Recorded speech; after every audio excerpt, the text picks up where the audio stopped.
ازيك يا واد يا مبروك؟ عامل ايه يا زين؟ والله لو ما شوفتكش النهارده كان قلبي هيقع من الفرحة. أنا مش فاهم في إيه، بس حاسس إن لو الجاموسة عضتني دلوقتي هقول لها تسلمي.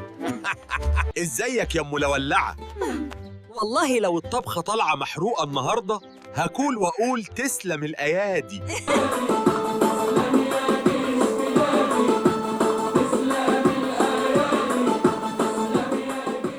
ازيك يا حاج فلسع؟ انت منور النهارده، حتى التجاعيد طالعه مبتسمه وشكلها بيضحك. ايه يا جماعه، هو الفرح حرام ولا ايه؟ ده انا حاسس ان الدنيا كلها عزماني على غدا النهارده. يا ناس يا طيبين، يا اهل كفر البلاص يا بلاليص. لو حد فيكم زعلان مني في يوم يجي يضربني بالقلم وانا اقول له ربنا يرضى عليك.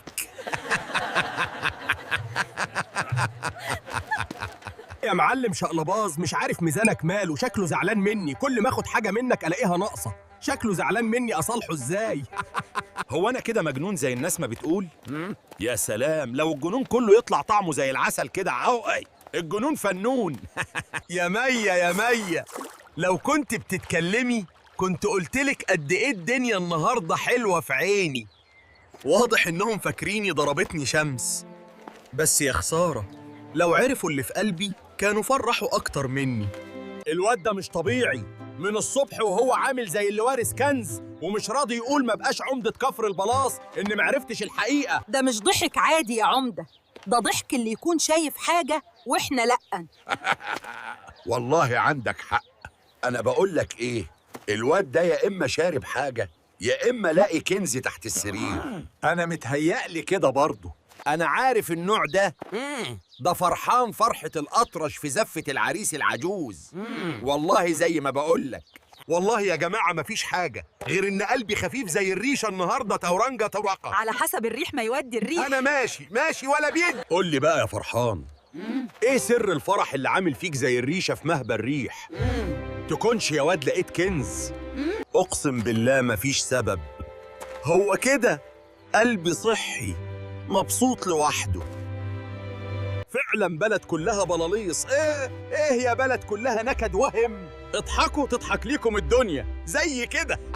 يعني لا ورثت ولا كسبت ولا لقيت كنز، امال ضحكك ده منين؟ من الجمعية؟ والله حتى أنا مستغرب نفسي. بس الفرح ماسك فيه زي العرقوبة أو زي الجرب كده. يا رب يجيلكم جرب زي يا أهل كفر البلاص. يمكن حلم حلو يا فرحان، اصل انا لما احلم اني هتجوز على مراتي بصحى اضحك كده. استنوا، أنا حلمت خير، اللهم اجعله خير. حلمت إني نايم على شط الترعة وكنت عطشان، قلت أنزل أشرب، لسه بشمر هدومي، صحيت من الحلم وأنا بطبش في الترعة وبقول انهضوني. يعني كل ده عشان حلم؟ ده احنا اتفزعنا عليك، والعمدة كان بيشاور عقله يسلمك لسراية المجانين. اهو الحلم راح لحاله، بس الضحك هو قعد لي، والحمد لله على نعمة الضحك في بلد عنده اكتئاب. يعني كل القلق ده عشان حلم؟ طب ما كنتوا تحلموا معاه علشان تضحكوا زيه. وخلاص كده انتوا لسه قاعدين، الحلقة خلصت خلاص. بس قبل ما تروحوا سيبوا لنا لايك واشتركوا وفعلوا الجرس عشان تكونوا أول ناس تضحك.